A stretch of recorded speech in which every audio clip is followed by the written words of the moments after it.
Hello and welcome to my channel. Well, as this video title should give away what the subject is going to be about, it's called Big Belly Buoys. Now what I mean by big bellies is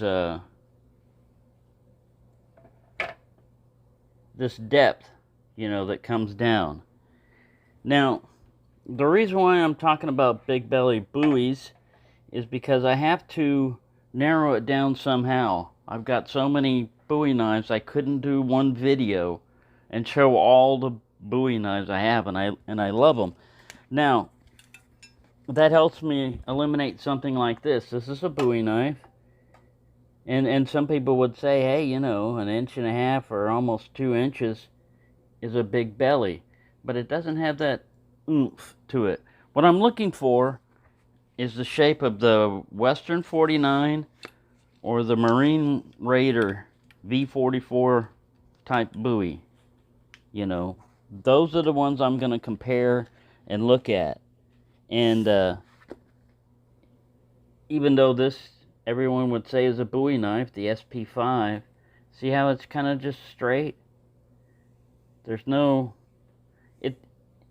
If you measure it in depth, you would say that's a big belly, but it's more like a straight blade. So that's the reason why I was narrowing that down. And that also eliminates things like, you would say this is a Bowie knife or a hunting knife. But you see how straight it is?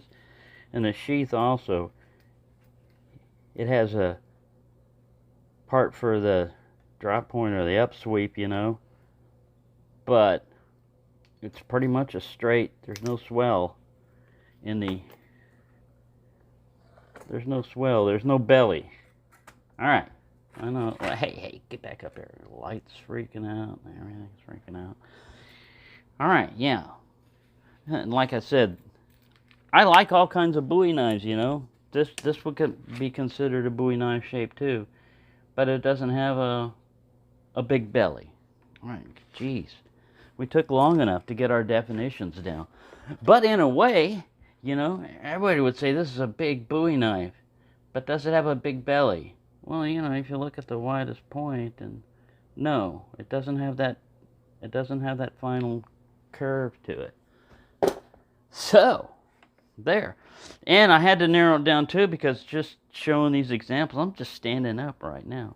All right, so I would say the first prime example that you can get that's inexpensive and everything, and that's a cool one, and will give you an idea, is the Sezco buoy. Yes, it's made in Pakistan. Yes, it has a low heat treat. But like this, you can blue it yourself. This isn't showing up. Right there is there's a lot of blue to it. But these are fun. And you can modify them, Some people take, they don't like these pins, and they put bigger pins in there and everything. And they don't like these guards, and they cut them down or modify them. Like I said, you can do whatever you want with it. But it gives you the balance and the weight and the feel kind of, yeah. On mine, I sanded these handles down. That made a big difference. That made a huge difference in this feel in the hand. But you've got that basic shape, inexpensive. You could throw this on the ground. I have. And the tip is obtuse enough, that it's not going to take a lot of... Oh, but you idiot. It's not going to take a lot of damage. And you can get these things pretty sharp, even though, low Rockwell, it's probably not going to hold that edge a long time. But it depends on how much you're using it for and what you're doing with it, A low Rockwell is good for chopping and stuff. And a lot of people instinctively want to chop knives.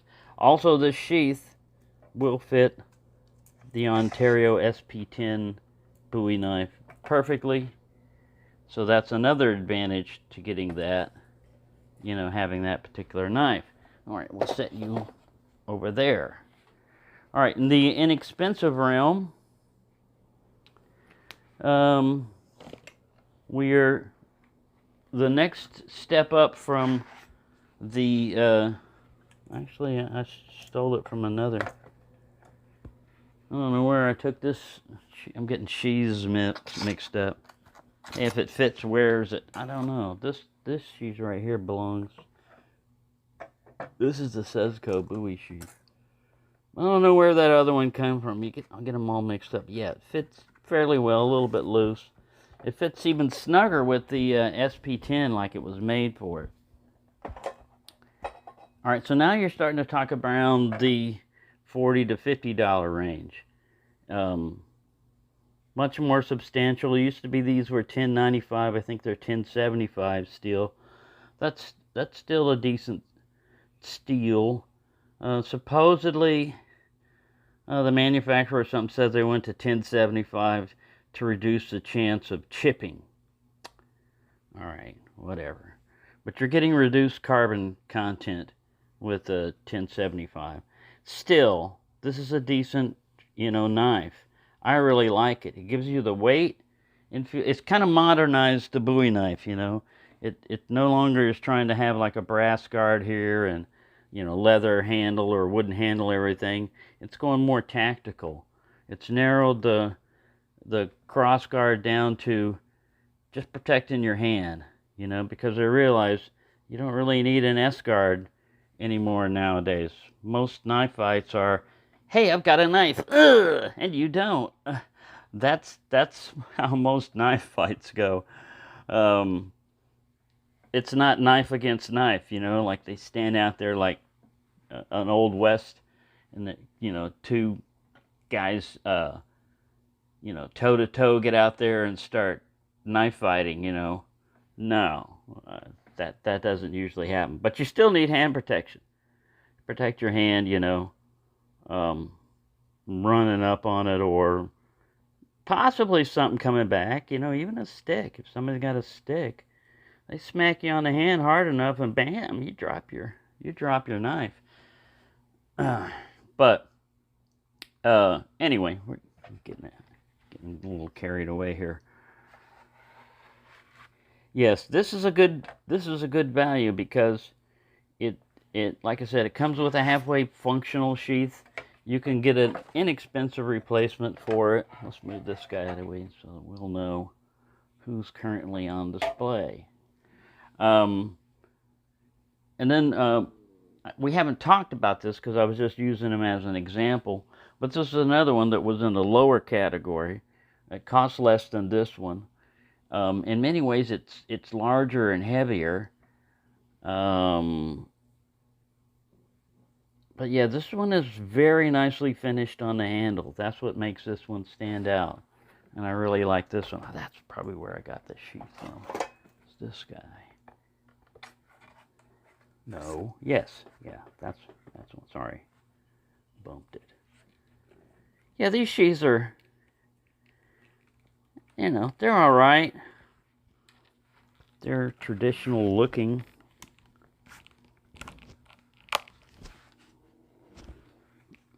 I don't know if it's that cardboard leather or whatever that they make. I really, this one looks like it's actually some kind of skin. We won't try to identify the animal. Roadkill. But that's a decent one. That's a decent one in there with the Sezco Bowie as far as like a big belly. All right. Now we're getting up to the higher price ones.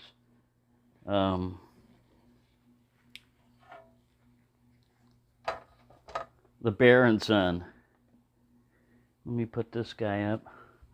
Sheathe all your buoys, because I am barefoot and even dropping a sheathed buoy. All right, the Bear & Son. Now, this is not necessarily in order of like and everything, because the Bear & Son is actually number 2 on my list of favorite Big Belly buoys. But you get a nice wood grain handle in here. It's made in USA. You got a nice cross guard and everything. It balances in the hand well. It feels well. It's right at that nice weight range between dedicated chopper and actually um, more able to do other chores without the blade heavy effect, you know. So this is a very good one.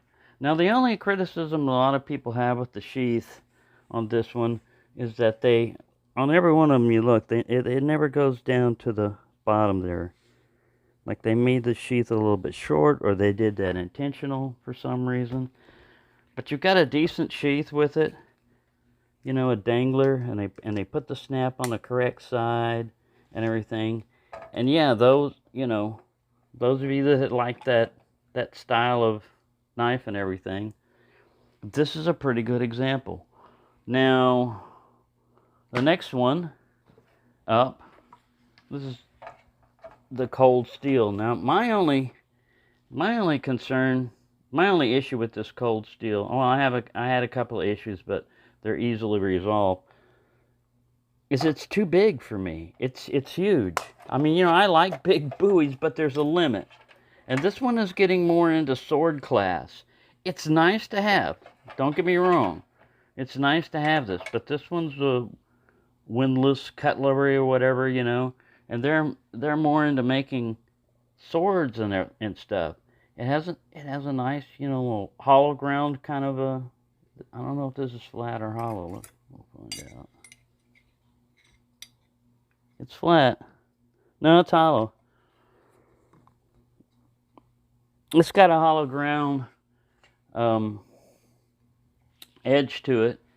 It balances well. It's not super heavy and everything.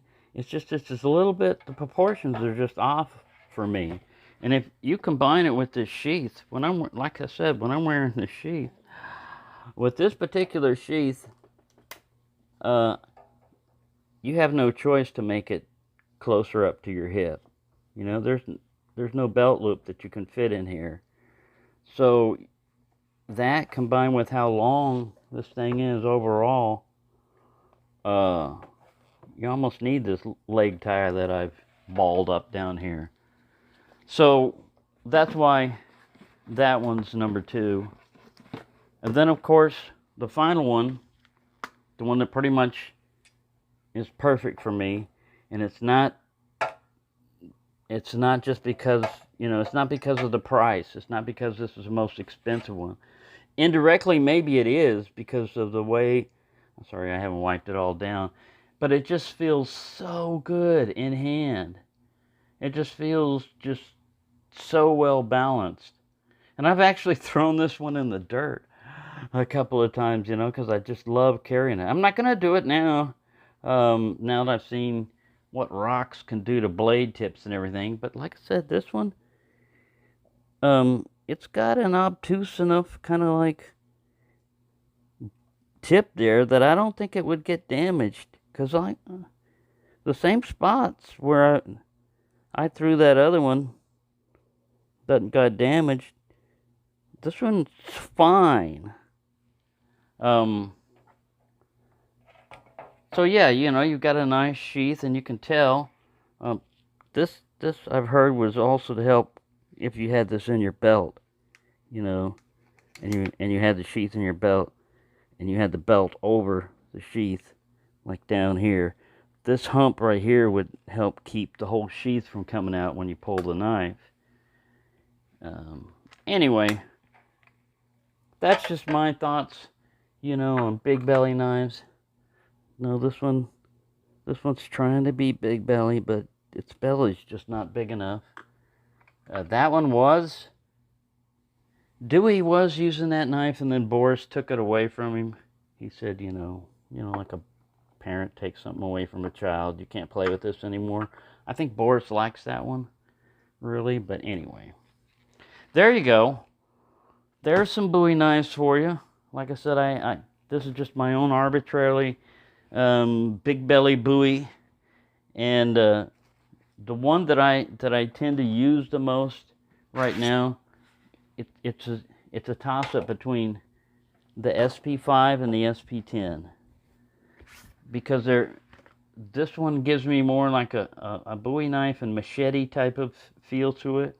It cuts down the weight a little bit, but just like the case, I love I love the blade heavy feel of the SP10, you know, and it barely makes the Big Belly, you know, Bowie, because this is almost a straight up thing. But I had to do something to classify stuff, and this one is a, you know, Raider Bowie. I mean, that's what I was looking for, is that style of, you know, kind of like swooping belly curve up here. Gives you a little chopping effect. And to narrow down, you know, the difference between, they just call this one a survival Bowie. This one's cool too. I mean, you know, these two right here, like I said, are fighting between my favorite just to carry around and use type of Bowie knives. But yes, there you go. Sorry to drag this all off for so long, but there you go. Thank you for watching, and have a nice day.